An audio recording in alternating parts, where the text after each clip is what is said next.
नमस्कार मंडळी, मी पूनम कल्याणकर. मैत्रिणींनो, आता लवकरच वटसावित्री पूजा येणार आहे.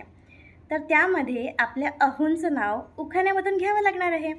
मला माहिती आहे, माझ्या आई, ताई, काकू, मोठ्या बहिणी ज्या आहेत त्यांनी तर या उखाणा घेण्यामध्ये महारत हासिल केलेली आहे.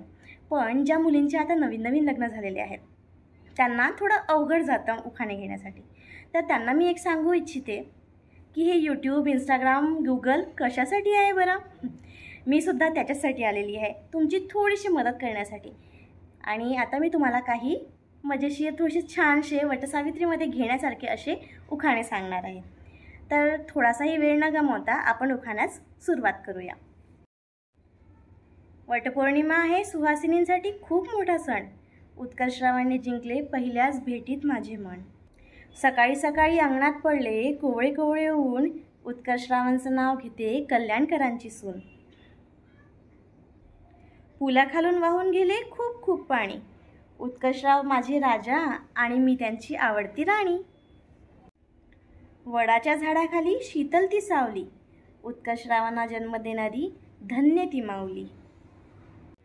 वटसावित्री पूजेसाठी केली मी कांजीवरम साडीची मागणी. उत्कर्षरावांची होईल मी साता जन्मीची राणी.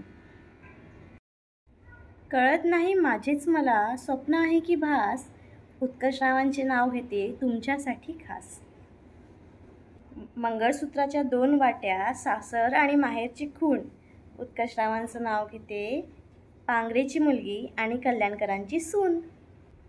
पौर्णिमेच्या दिवशी चंद्र निघाला गगनात. उत्कर्षरावांचं नाव घेते मी तुमच्या अंगणात. वडाची पूजा करून बांधते पांढरा धागा. उत्कर्षरावांच्या मनात असू दे सदैव माझ्याचसाठी जागा. वटवृक्षाच्या छायेत वनदेवी घेते विसावा. उत्कर्षरावांचं नाव घेते तुमचा आशीर्वाद नेहमी असावा. गुलाबाचे फूल डोलते वाऱ्याने. उत्कर्षरावांचे नाव घेते मी तोऱ्याने. गुलाबापेक्षा नाजूक दिसते शेवंती.